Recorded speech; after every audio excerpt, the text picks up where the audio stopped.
Assalamualaikum warahmatullahi wabarakatuh. Perkenalkan, nama saya Riza Rizky Amalia dengan nomor induk mahasiswa 19020160046 dari HKIP 5. Pada kesempatan kali ini saya akan membuat video pembacaan makro dalam rangka memenuhi tugas ujian akhir semester mata kuliah Basul Kutub 2. Bismillahirrohmanirrohim. In'iqadul wasiyati bil lafzi wa ala hadza fal wasiyatu tan'aqidu bikulli lafzin yudulu ala raqbati fi imsya tasarrufin au lizamin yatarotabu alaihi tahamulut tarikati abtida'am ba'dal wafati bihaqqim minal hukuk sawa'un akana bil lugati al arabiyyati am bi ghairiha wa sawa'an kana bil lugatil fusahi am bi ghairiha mata kana mafhuman wadi'ul dillalah sawa'un kanat dalalatuhu alal wasiyati sorihatan mithla aw soyati li fulan bikaza aw kanat dalalatuhu ghairus sorihatim bihaitsu la yufhamu minhu iradatul wasiyati illa biqarinah mithla hadza syai'i hibatun li fulanin ba'da mauti au a'tau fulanan kaza ba'da mauti au yaqulu li fulanin alfi dinarim fi sulusum mali wa ma asbaha dzalik. Adapun terjemahan dari teks makro tersebut yaitu keabsahan wasiat dengan lisan.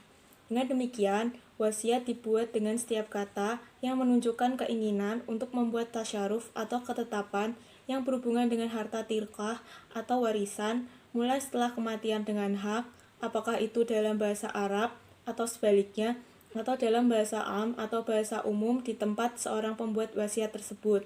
Apabila dapat dipahami dan jelas petunjuknya, sama seperti halnya wasiat yang menunjukkan kepada suatu yang jelas.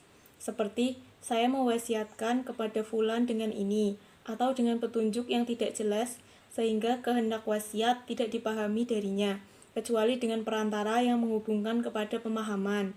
Seperti, ini adalah hibah untuk fulan setelah kematian saya, atau berikan pada fulan setelah kematian saya, atau dia mengatakan kepada fulan, sisihkan sepertiga hartaku dari 1000 dinar untuk melaksanakan wasiat.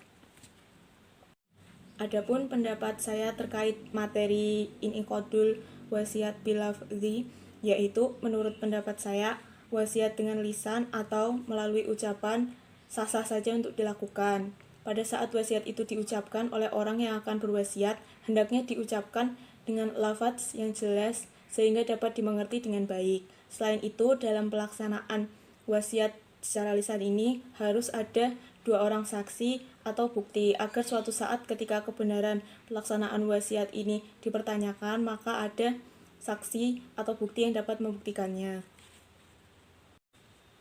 Adapun terkait pendapat para ulama tentang pengucapan atau lafaz yang jelas dalam berwasiat secara lisan, yaitu para ulama fikih menetapkan sigot ijab qabul dalam wasiat haruslah jelas, yang mana ijab dan qabulnya harus saling berkaitan dan sejalan.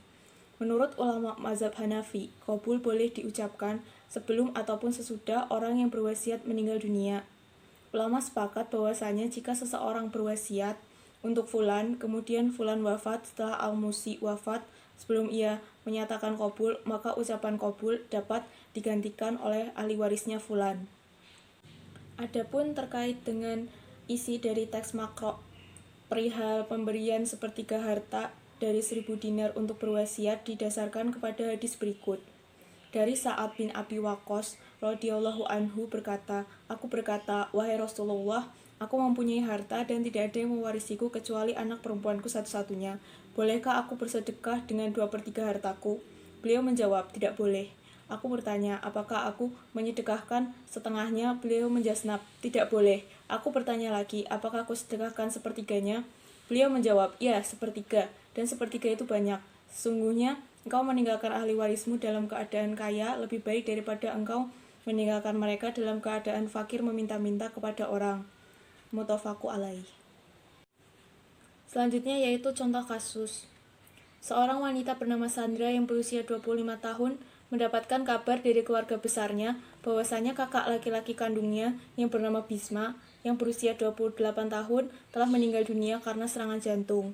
Keluarga besarnya memberitahukan bahwa Bisma sebelum meninggal pernah berwasiat secara lisan, berpesan kepada pamannya, dan disaksikan oleh 2 orang saudara sepupu laki-lakinya yang bernama Anto dan Roni, bahwasanya rumah dan perkebunan miliknya akan diberikan kepada Sandra, yaitu adik kandungnya. Bisma tidak memiliki keluarga kandung lain selain Sandra, dan ia juga belum menikah dan memiliki anak.